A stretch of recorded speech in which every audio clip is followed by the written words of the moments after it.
Shaheen Wahban Zadegan says, is Zoroastrianism the second oldest way of life or religion apart from Hinduism? Hinduism, as we know, as far as we know from the evidence that we have, is clearly the oldest way of life or religion. So, Zoroastrianism, what we call Zoroastrianism, is something that emerged from the teachings of the prophet Zarathustra. Zarathustra, as far as I remember, was born in the city of Balkh of or Herat in Gandhar, not in Persia itself. He had this revelation. It's the first revealed religion, the first religion with the prophet.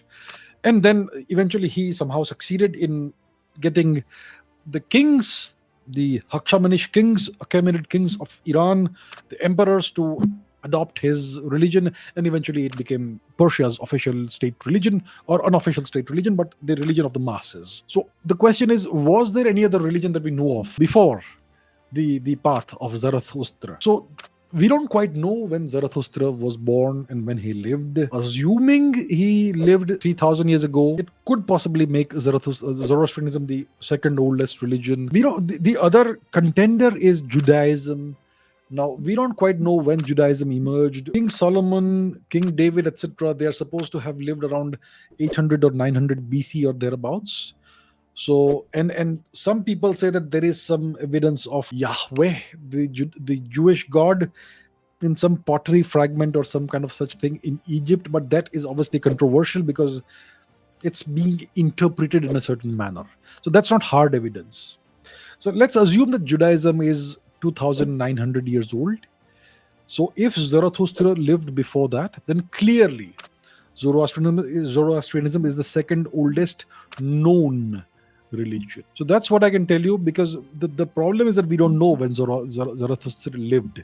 What happened is that after the Arabic invasion of Iran, all the pre-Arabic, pre-Islamic history was wiped out.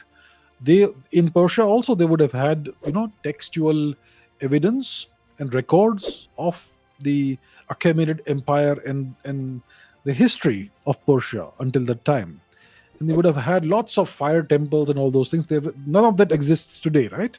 Just like none of the great Indian temples in northern India still exist, or the great universities. All of that has been destroyed. But it first happened to Iran, and then it happened to India. So unfortunately, in Persia also, all the records of the past of Persia were destroyed. So that's why we don't know when Zoroaster lived. And because of that, we don't know what came first, whether it was Zoroastrianism or Judaism. I would say most likely Zarathustra lived before the emergence of Judaism. So from my perspective, from what I understand, from what I think, most likely Zoroastrianism is the second oldest religion or way of life after Hinduism. And it emerged out of Hinduism. Zarathustra was born a Hindu, obviously, in Gandhar, and then he created his own path.